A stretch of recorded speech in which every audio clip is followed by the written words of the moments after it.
This is KVR Kaijuvision Radio, episode 47, part 1 of 3, General Reflections, Godzilla Anime Trilogy.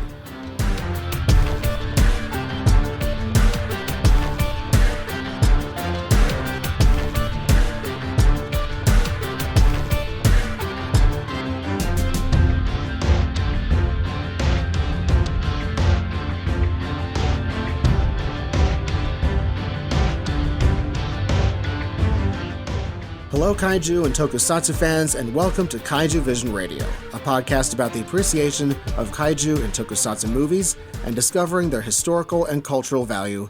I'm Brian Scherschel. And I'm Daniel DiManna. That's right, everyone. Daniel is back for another episode, and this is going to be big but fun. In this episode, we will be covering the 2017 and 2018 films Godzilla Planet of the Monsters, Godzilla City on the Edge of Battle, and Godzilla the Planet Eater. I'm glad I waited to do an episode at Kaijuvision Radio about these movies until now, after all three parts of this were released, because at the end of the story, I realized there's no way I could have predicted what part 3 was going to be like. I don't think anybody could. No, not possible. It's really impossible. No. Never saw that coming. As always, see the YouTube notes and the show notes for the timestamps to use to skip to different parts of episodes. This episode is split up into 3 parts. I'll start with the usual part 1 film description, then follow it with our general reflections on the anime trilogy as a whole. The short description of the movies is next. It's an analysis tailored to kaiju movies to arm the listener with the facts. You haven't heard these movies really described until you've heard them described the Kaijuvision Radio way. You're listening to KVR Kaijuvision Radio. Godzilla is a force of nature. He first appears in the last year of the 20th century and continues to rule over Earth for over 20,000 years. He is far bigger than any previous incarnation of Godzilla and utterly unstoppable. He can asexually reproduce. He has an incredibly long lifespan and has some biological properties of plants. He is divine punishment for human arrogance, a product of humanity's desire for endless prosperity and scientific progress, and created by nuclear weapons. His goal is to destroy humanity and anything else that challenges him. Earth's flora and fauna adapt to Godzilla's biology, radically altering the planet. Mothra is worshipped by the primitive Hotua people of Earth. She is inside an egg and also a spiritual entity. Mechagodzilla is a super advanced kaiju made of nanometal and produced by the Bilu Saludo. After it is attacked by Godzilla, it grows into a well-defended anti-Godzilla city over thousands of years. King Ghidorah is a planet-consuming space monster and elder god worshipped by the Exif. He is from another dimension, originating from a singularity. Haruo Sakaki is a captain of the United Earth Forces. He is consumed with hatred for Godzilla. He wants to regain the dignity that he and the rest of humanity lost when Godzilla took over Earth. Colonel and Exif Archbishop Metphys is a master manipulator who uses Haruo as a tool to return to Earth and complete the process of making Earth ripe for destruction by Ghidorah. Muluelu Galugu and the Bilu Saludo operate on logic and glorify technology. Their goal is to revive their technology on Earth to take the planet for themselves. Mina and Miana are members of the Hotua tribe of humans who descended from the survivors of the monster apocalypse. Their goal is to survive on this new, harsher Earth. Master Sergeant Yuko Tani is a determined and understanding woman who trusts and likes Haruo. The humanoid and kaiju plot intermix is high. There is plenty of humanoid plot activity within the 3 races, but the vast majority of their actions are ultimately associated with the kaiju. Godzilla is the first problem and remains so until the end of the story. First, a large landing party goes to the surface and attempts to find a weakness in Godzilla that can be exploited. They lure Godzilla to Tanzawa Pass and blow up explosives on the slopes on each side to bury Godzilla halfway up his body. They fire on the organ that generates Godzilla's shield, but it regenerates. Haruo, inside a power suit, jumps onto Godzilla's back, and once the shield is down again, jams an EMP probe into Godzilla's back. More EMP probes are inserted into his back, and when Godzilla amplifies his energy to use his atomic breath, he explodes. More EMP probes are inserted into his back, and when Godzilla amplifies his energy to use his atomic breath, he explodes. However, this was not the original Godzilla, but a smaller offspring.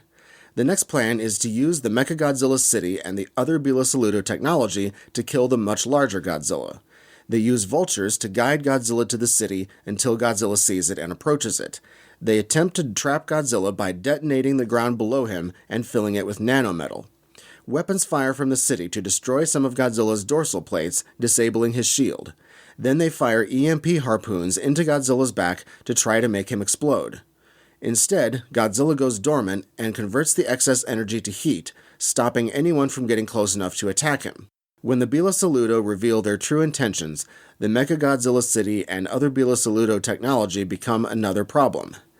The Bila Saluto attempt to force Haruo and Yuko to fuse with nanometal to finish the attack on Godzilla. Haruo is saved, but Yuko is disabled by the nanometal fusion process. To stop their plans from being realized, Haruo fires into the city's control room, destroying it and disabling the nanometal. Godzilla is revived and destroys the city.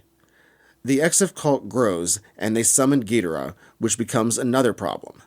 Haruo encounters Metphis, and after Mina and Dr. Martin Lazari deliver a message to Haruo with Mothra's help, Haruo destroys the Garbitrium crystal inside Metphis' eye.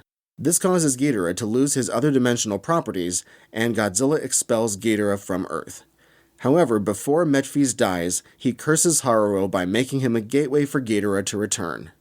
This is made clear to Haruo months later when Dr. Lazari revives the technology inside one of the damaged vultures using nanometal from Yuko. Haruo feels pain in his right eye, has a vision of Ghidorah, and hears Metphis' voice tell him that time is on Ghidorah's side. At this point, Godzilla, Bila Saluto technology, and Ghidorah are still unsolved problems. All three problems are solved when Haruo takes Yuko with him into the vulture and flies it into Godzilla. The problem of the Bila Saluto technology is solved because the last of it is destroyed. The problem of Ghidorah is solved because Haruo can no longer act as a gateway for him. The problem of Godzilla is solved because Haruo was the only remaining person on Earth with hatred for Godzilla. As a result, everyone who thought Godzilla was a problem is gone. The story is perhaps the most complex story in the history of the franchise, involving lofty and intellectual concepts that are followed through to their conclusion.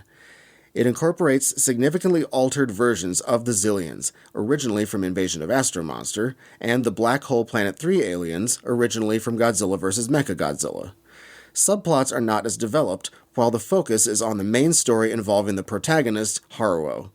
Godzilla, Planet of the Monsters, and Godzilla, the Planet Eater were written by Gen Urobuchi. Godzilla, City on the Edge of Battle was written by Gen Urobuchi, Sadayuki Murai, and Tetsuya Yamada. A prequel novel titled Godzilla Monster Apocalypse was released in Japan. Official novelizations of Godzilla, Planet of the Monsters, and Godzilla the Planet Eater were written under the supervision of Gen Urobuchi. Godzilla, Planet of the Monsters received a manga adaptation which covers events not depicted in the movie that lead up to the events in Godzilla, City on the Edge of Battle. The budget of each of the anime films is unknown at the time of the recording of this podcast. They were produced by Toho Animation and Polygon Pictures. These are the first theatrically released feature-length anime for the Godzilla franchise. The quality of the animation received mixed reviews. Directors Kobun Shizuno and Hiroyuki Sashida took great lengths to reach out to the new audiences and create a non-traditional story with more of a sci-fi approach. The powerful and emotional score was composed by Takayuki Hattori. Original songs were performed by the South Korean singer Shia. The films have a dark, tragic, and at times hopeless tone. The story itself has many moments of despair. The events are treated very seriously. Though the kaiju genre contains a lot of fantasy, the Godzilla anime trilogy has many sci-fi elements. Most notably, these Godzilla movies take place farther in the future than any other Godzilla movie by far. The Godzilla anime movies are among the most experimental movies in the entire Godzilla franchise. Toho took many risks, including changing to the anime medium for feature-length productions, having a cerebral story, not doing traditional monster fights or depicting urban destruction, having such a dark tone, and having the main character commit suicide in a kamikaze attack. The studio tries new things, offering an artistically unique and multi-layered philosophical perspective on Godzilla. Godzilla Planet of the Monsters represents an expansion of style for the Godzilla series because of its anime medium, dark tone, lack of monster fights, and focus on being thought-provoking. This represents the first expansion of style for the Godzilla franchise since the year 2000 with Godzilla vs. Megaguirus. Godzilla City on the Edge of Battle and Godzilla the Planet Eater reinforced the style of Godzilla Planet of the Monsters. The movies were made in order to bridge the gap between Shin Godzilla and Godzilla King of the Monsters, to create new Godzilla fans, and to take the franchise in a different direction. Originally, the story was supposed to be an anime series instead of a theatrical trilogy, but they were released in theaters to help keep the Godzilla name in the public eye. The films are aimed at fans of Japanese anime and people who aren't necessarily hardcore Godzilla fans. Like Shin Godzilla, they are primarily focused on the Japanese audience and are organically Japanese creations. The big idea was to create a thought-provoking anime-style story that includes a cohesive concept that connects Godzilla to the entirety of human existence. Godzilla Planet of the Monsters was released in theaters on November 17, 2017 in Japan. It made $3.1 million at the box office. It was estimated that the total would be $5 million. The anime features were released in less than half the theaters that Shin Godzilla was released in. It was released worldwide on Netflix on January 17, 2018. It has a rating of 6.0 on that movie database, with 5,677 votes at the time of the recording of this episode. Godzilla City on the Edge of Battle was released in theaters on May 18, 2018 in Japan. It was also moderately successful, earning 100 million yen or $826,000 in its first week. It did not perform as well as Godzilla Planet of the Monsters. It was released worldwide on Netflix on July 18, 2018. It has a rating of 5.8 on that movie database, with 2,698 votes at the time of the recording of this episode. Godzilla the Planet Eater was released on November 3, 2018 at the Tokyo International Film Festival, and then released in theaters on November 9, 2018 in Japan. It was released worldwide on Netflix on January 9, 2019. It has a rating of 4.9 on that movie database, with 1,633 votes at the time of the recording of this episode. The anime features have received mixed reviews from critics and negative reviews from some traditional fans. Of the three parts, Godzilla City on the Edge of Battle seems to have drawn the most negative reviews. There is no difference between the Japanese and English language versions of the anime movies other than the English dubbing done by Post-Haste Digital. There are many forces at play. There are conflicts between civilization and the individual, humanity and nature, humanity and technology, humanity and religion, and coexistence and hate. Many of the characters and races represent philosophies. Godzilla and other monsters are part of the cycle of civilizations. Haruo wishes to reverse this cycle by killing Godzilla and having humanity retake Earth. The Exif want to speed up the cycle in order to create Godzilla and then have Ghidorah consume Earth. The Bilo Saludo want to stop the cycle by physically uniting with the technology and taking over Earth. The Hotua peacefully coexist with Godzilla. With his extreme self-sacrificial attitude and his refusal to stop fighting, Haruo represents some aspects of Japanese militarism. His suicide presents him as the last warrior with hatred toward Godzilla. The story has many themes. One major theme is the necessity to give up hate. Haruo is incompatible with the world ruled by Godzilla. As such, he must extinguish his hatred to find inner peace, and so it will no longer influence those left on Earth. Another theme is that Godzilla is inevitable and part of a cycle that humans initiate due to their nature. He is the result of humanity's hubris. This implies that human evolution, human nature, and progress could be a curse. Humans thought they were the rulers of Earth, but now they must coexist with Godzilla in order to survive. Another theme is that humans should not blindly trust technology or cult-like religions as a way to save themselves. In the post-credits scene, the Hotua have a life-affirming folk religion which encourages ridding oneself of negative emotions like fear. The ending implies that Haruo's sacrifice gave those left on Earth a chance for survival. That concludes part 1. You're listening to KVR Kaijuvision Radio. We will now commence with our general reflections on the anime trilogy. I imagine you probably encountered these movies the same way I did. I saw them as soon as I could on Netflix, which I understand is a streaming service.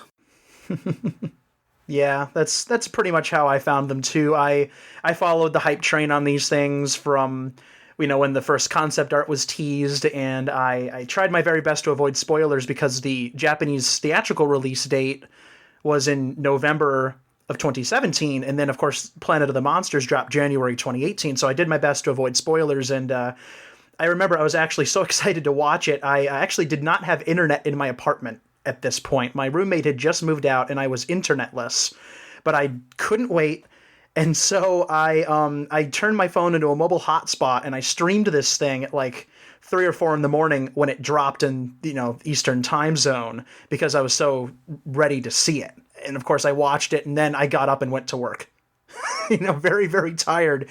But hey, it's not every day you can wake up and turn on Netflix and see a new Godzilla movie. So I had to do it.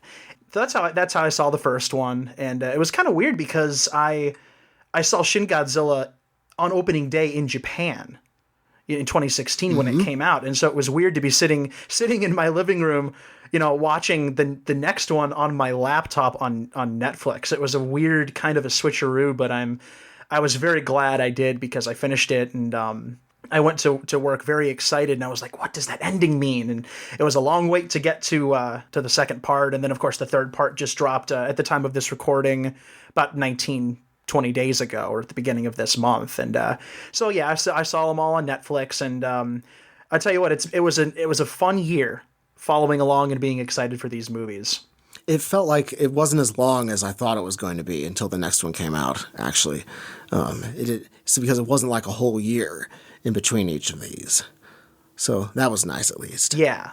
And it was interesting because 2018, I mean, we didn't get the third part in America till, like I said, at the beginning of this month in January. But this is the first time we've gotten 2 Godzilla movies in 1 year since 1964. Yeah. Which is pretty darn cool. Last time was Mothra vs. Godzilla and Ghidorah the Three-Headed Monster. It's been a long time since that's happened. So just knowing that there were 2 Godzilla movies coming out in 1 year is exciting because, us in America got 1 and 2 in 2018. And then in Japan, they got 2 and 3 in 2018. But either way, American fans and Japanese fans each got 2 Godzilla movies in 1 year. And they were separated by, a certain number of months, but it was darn exciting waiting for him to come out. Towards the end of part 3, Miana says how she doesn't hate Godzilla.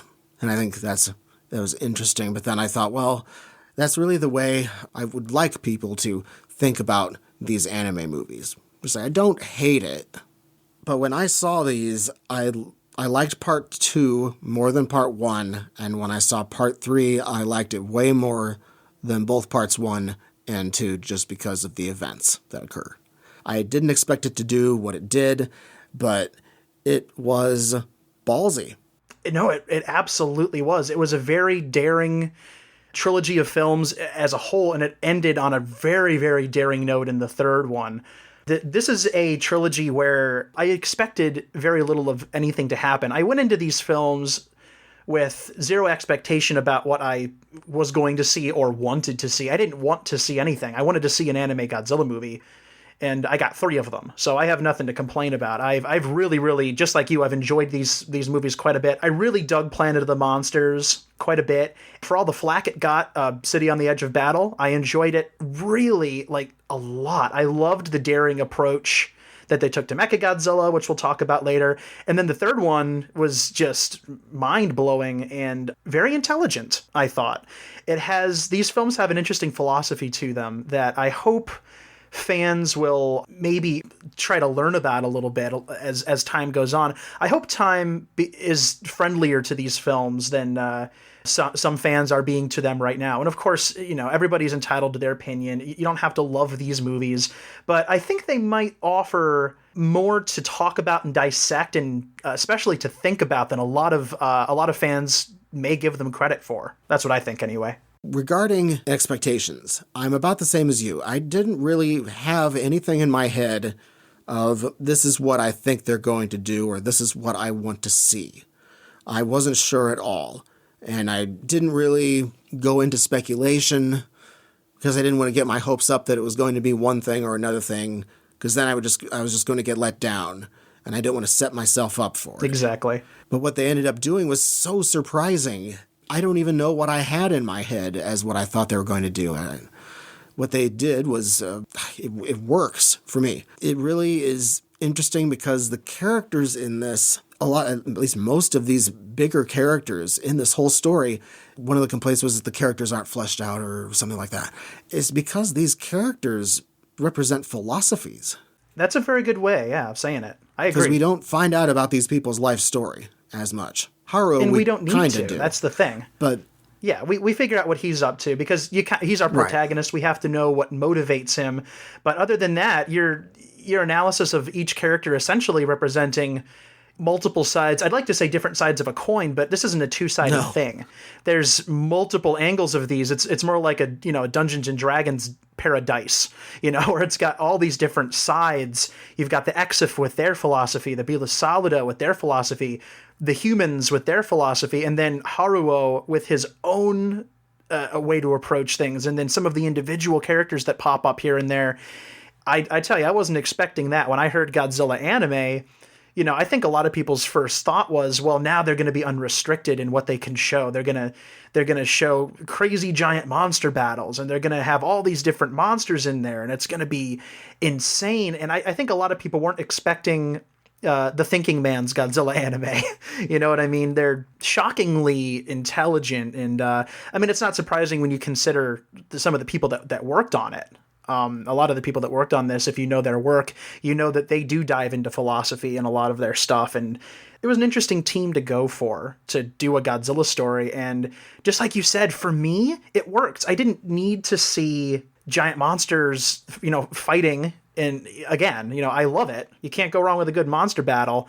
But this didn't need to do that. And in a lot of ways, I'm kind of glad it didn't, and that it did try something very, very new, very, very fresh. It worked. It worked for me as well. I enjoyed each one a little bit more than the last one, and I've rewatched them now. The only one I haven't rewatched since it's come out is the third one, but I paid very close attention to it for our discussions here. It's been interesting looking at how other people were reacting to it and comparing it to how I'm watching it. And I'm not a very critical movie viewer in general, but they just worked. They just worked for me. I had fun. There's plenty to appreciate. That's for sure. Yeah, it made me think. Yeah, absolutely. So we're going to be doing this the way Kaijuvision Radio always does, with the exception of Godzilla 98. And I believe that's the only film that Kaijuvision Radio has actually come down hard on.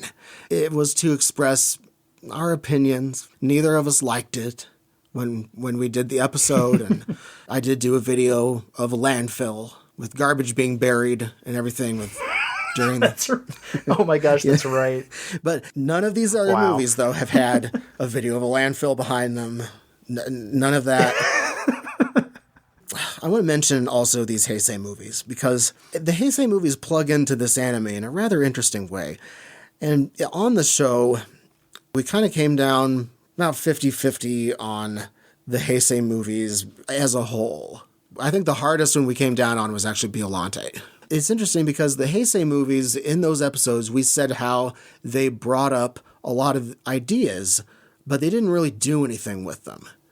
Like in Biollante, they talked about how all this genetic stuff with Godzilla, and this could be done and that could be done, but it never went anywhere. It all ended up being about a monster fight at the end. But then when I see these anime movies, though, they actually get all of the ideas and they completely follow through with them. And we get this nice, continuous philosophy of Godzilla that is extremely refreshing once you actually process through all of it. But this actually does what the Heisei movies didn't. This actually followed through. And that's what I like about these anime movies in comparison to the Heisei movies. I had decided to see part 3 of the anime.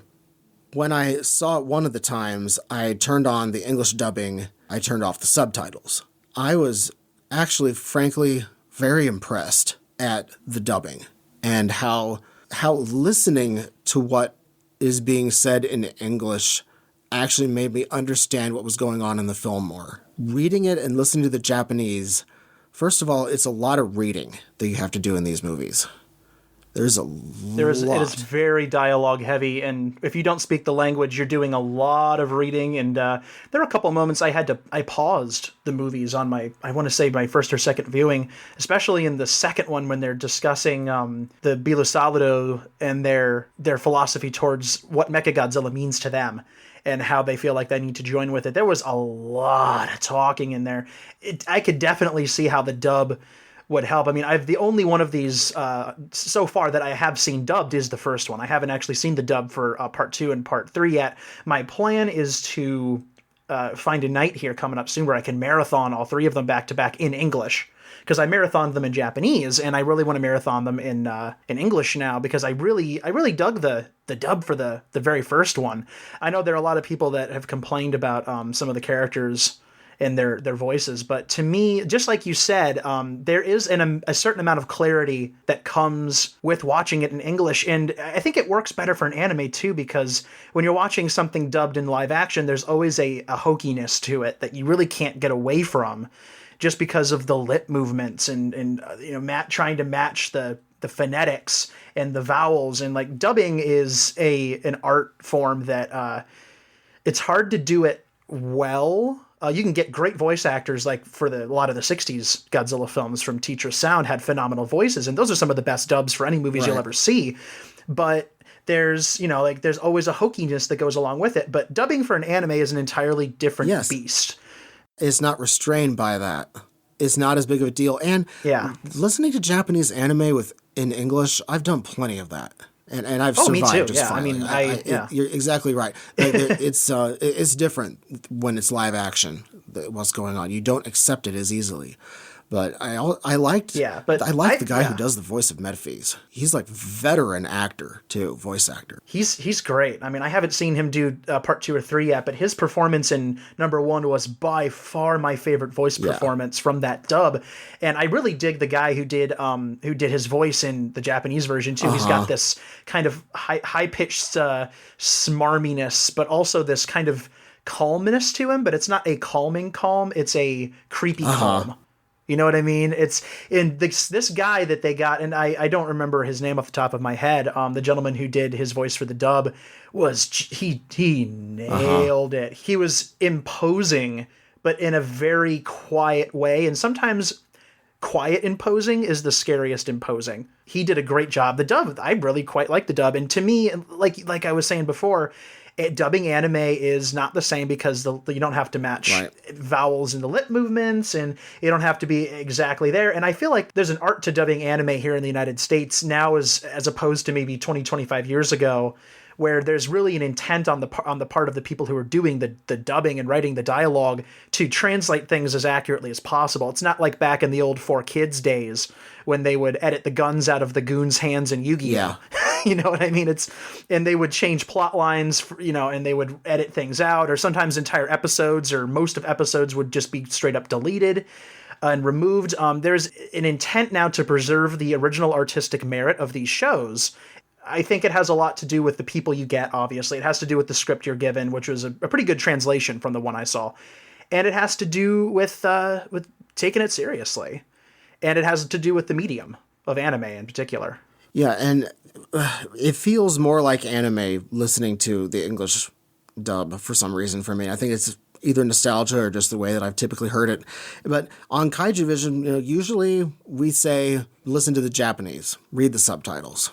But with this, you could do either or, really. Either or, yeah, absolutely. Because there's some interesting and very sometimes complex things that are talked about in this.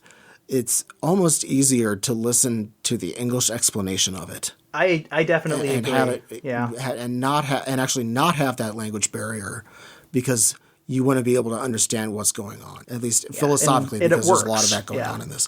So I really wish another anime had been made, maybe as a prequel to this, with the events that occur in the book that came out in Japan. It's kind of like a fan fiction. Absolutely. Yeah, it would be really different than the animes after it. But I would still say that maybe they should have done that just to have the one candy anime. I don't know.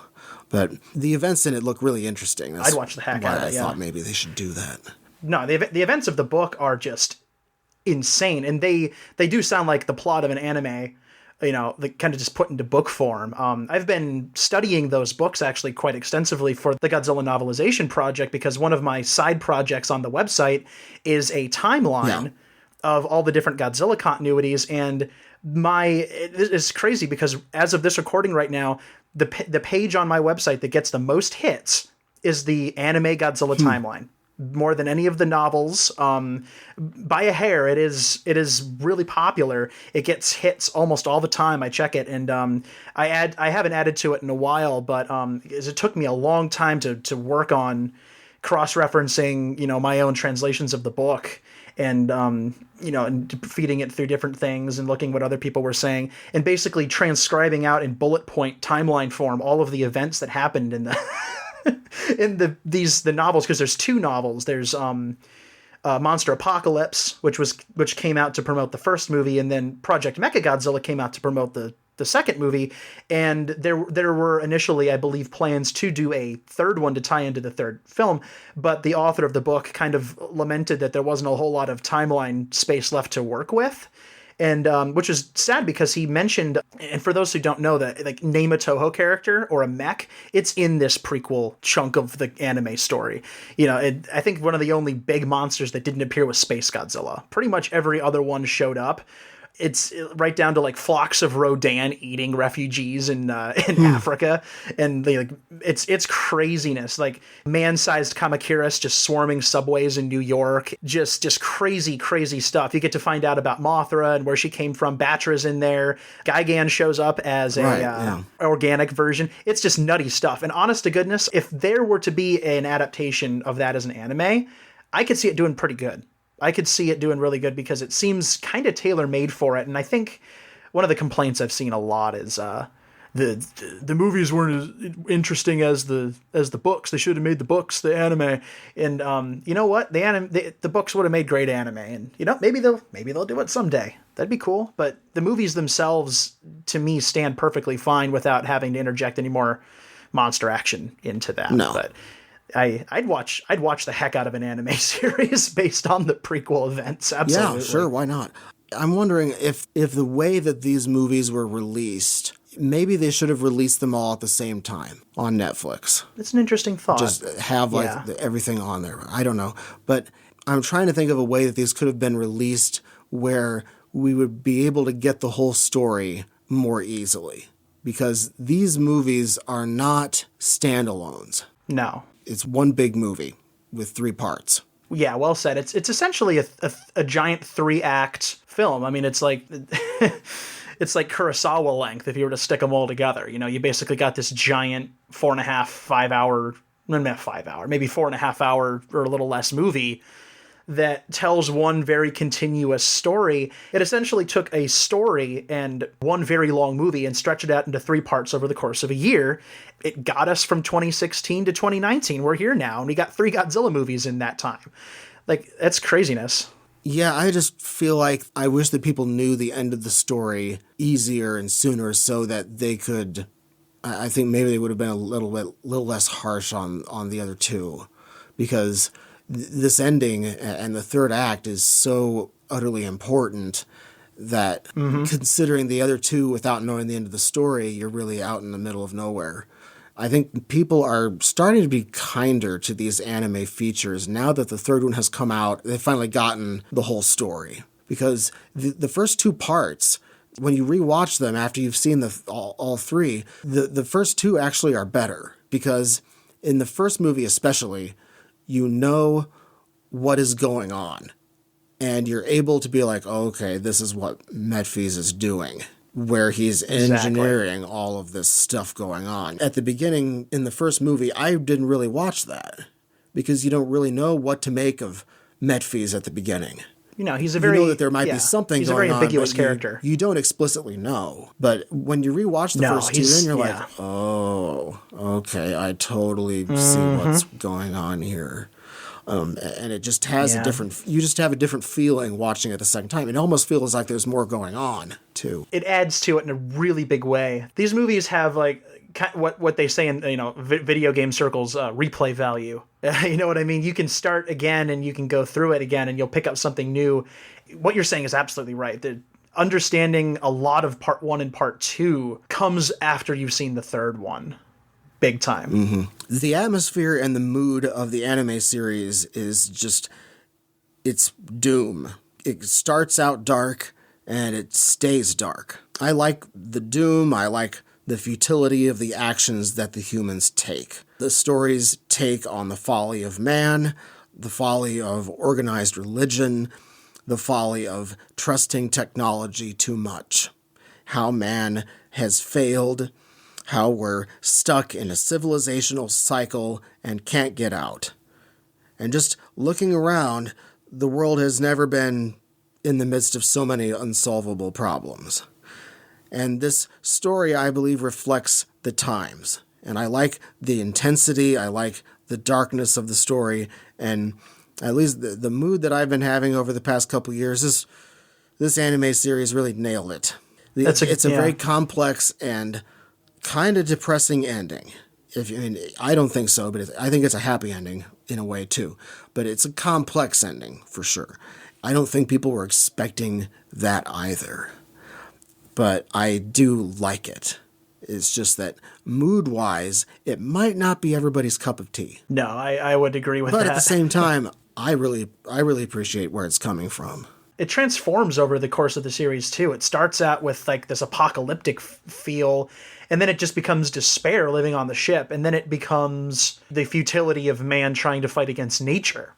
And then it becomes the futility of man against a technology that they can't hope to understand. And, that one side is basically saying, give yourself over to it and you'll become better and you'll win. And then the other side says, no, you totally shouldn't do that. And then it becomes downright Lovecraftian dark. Yeah. In the third one. And it just feels like not just the world's going to end, it feels like the universe can rip itself apart. I mean, and that's not something they really touch on, but just the idea that all of it's been building to this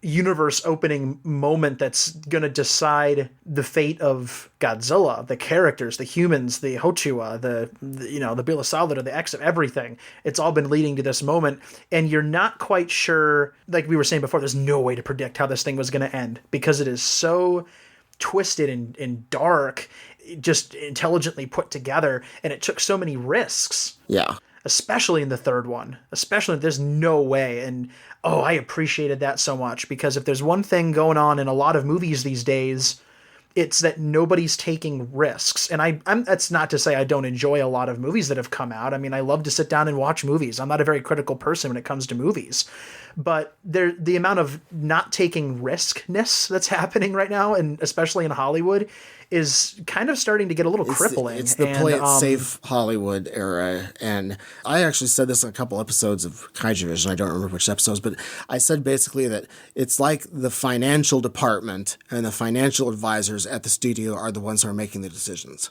Because it's all about getting this money ball and rolling it down the snow-covered hill and getting it to snowball as big as possible. Mm-hmm. Heck with everything else. And it's about safety. And it's about getting rid of risks. Dependability. And predictability. Yeah. It's like your financial advisor was planning it. Yes. It has an effect. I'll say that. It does. It starts making films feel like they were financial vehicles. Yeah, pressed, packaged on an assembly line.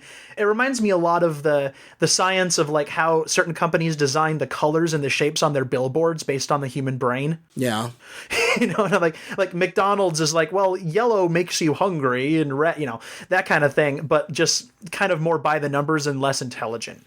Just people like this. Let's do this for the 8th time. Let's do this for the 9th time. Here's a good example. So last year I went and saw The Meg. I actually really, really enjoyed The Meg. It was a fun movie. But the minute the movie started and Jason Statham's, he had to leave his friends behind in the submarine, I knew exactly what that character was going to do for the rest of the movie. I knew every beat that would happen. I knew pretty much every line of dialogue vaguely. I mean, I didn't know specifically, but I knew that he was going to go away and then something was going to happen and they were going to have to go find him and he'd be like, oh, you want me back?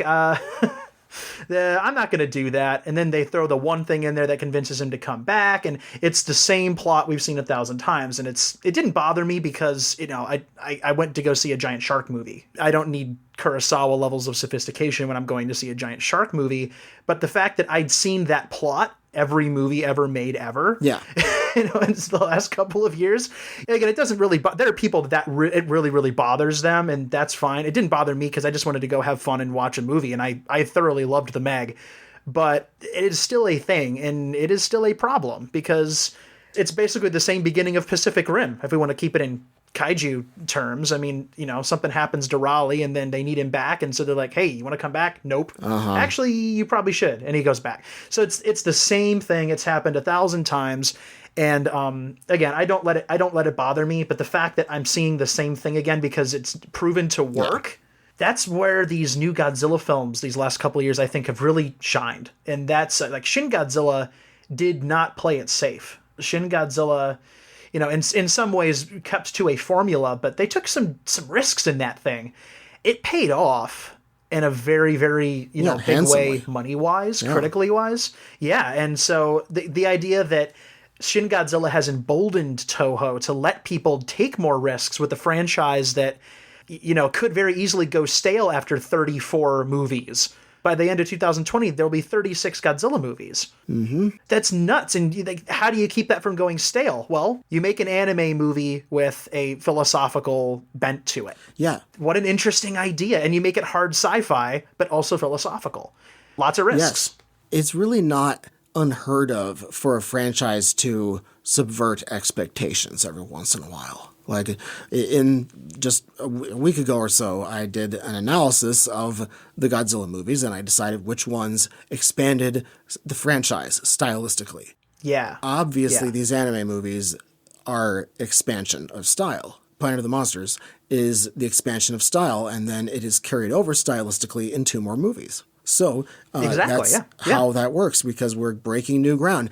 And you have to keep breaking ground, because if not, then you might end up sliding backwards. And once you start sliding backwards, you might just fall on your butt. And so you have to be careful about that. I'm a big fan of Hitchcock. Well, Hitchcock frequently subverted the expectations of his audiences. He was amazing at it, yeah. He wanted it so that people didn't know what was going to come next. And that's how you keep things fresh. Along with all the risks that these movies took, I definitely do laud them for taking the risks. You don't just want to put things in neutral and then just let it coast. You might end up in a lot of trouble that way. So it's very true. Japan is doing the more experimental things. They're doing the more ambitious things. And then America is doing what it is used to doing by this year, which is play it safe and have a lot of money. I think it's a nice balance to have the Japanese doing stuff that we don't expect.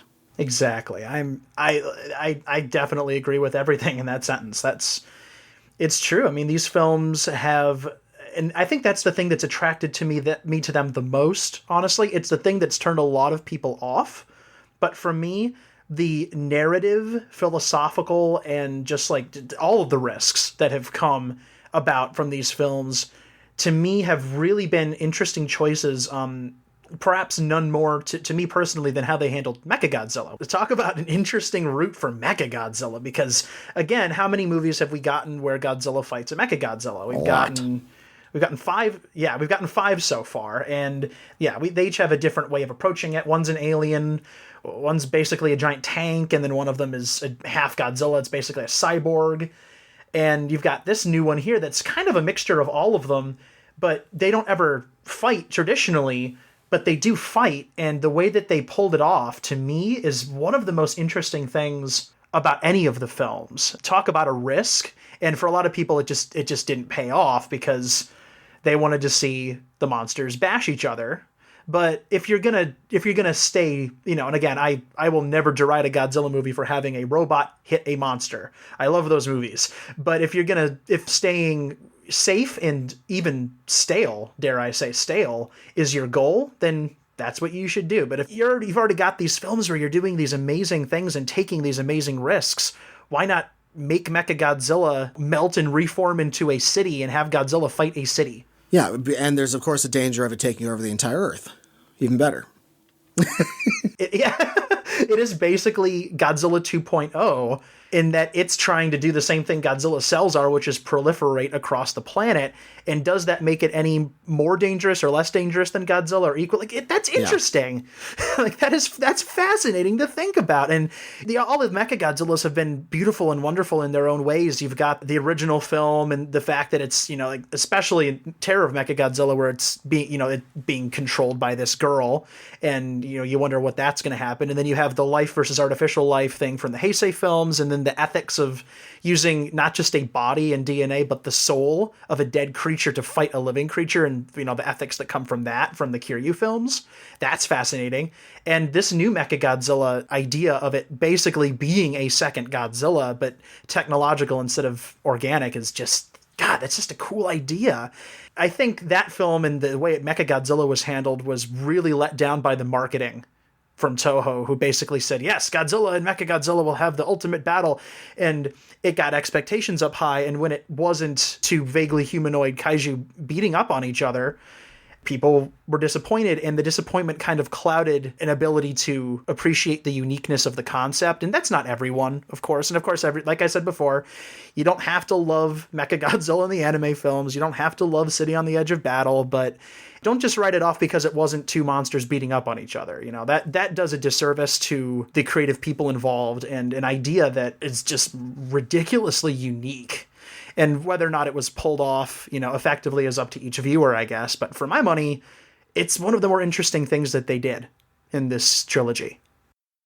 The next episode of this podcast will be the second of the 3-part episode on the Godzilla anime trilogy. It will be the main discussion, which is usually part 2 in episodes. We will discuss all 3 movies as a whole story, and it's fascinating. I'd like to send a shout out to our patrons Kyoe Toshi and Sean Stiff. Thank you for your support. I really appreciate it. Kyoe donated at the Kaiju Scholar level, and Sean donated at the Kaiju Visionary level. Donating is worth it. It gives you the inside track to what's going on the show, and you get to message with me personally. If you'd like to send some feedback, I'd love to hear from you. The email address is feedback@kaijuvision.com. You can also follow the podcast on Twitter, Facebook, and Instagram. Kaijuvision Radio is available on Google Play, iTunes, Stitcher, Blueberry, TuneIn, Podcast Addict, YouTube with Scenic videos, and on kaijuvision.com. If you like the podcast, please donate on Patreon. I'm Brian Scherschel. I'm Daniel DiManna. And this is KVR Kaijuvision Radio. See you next time.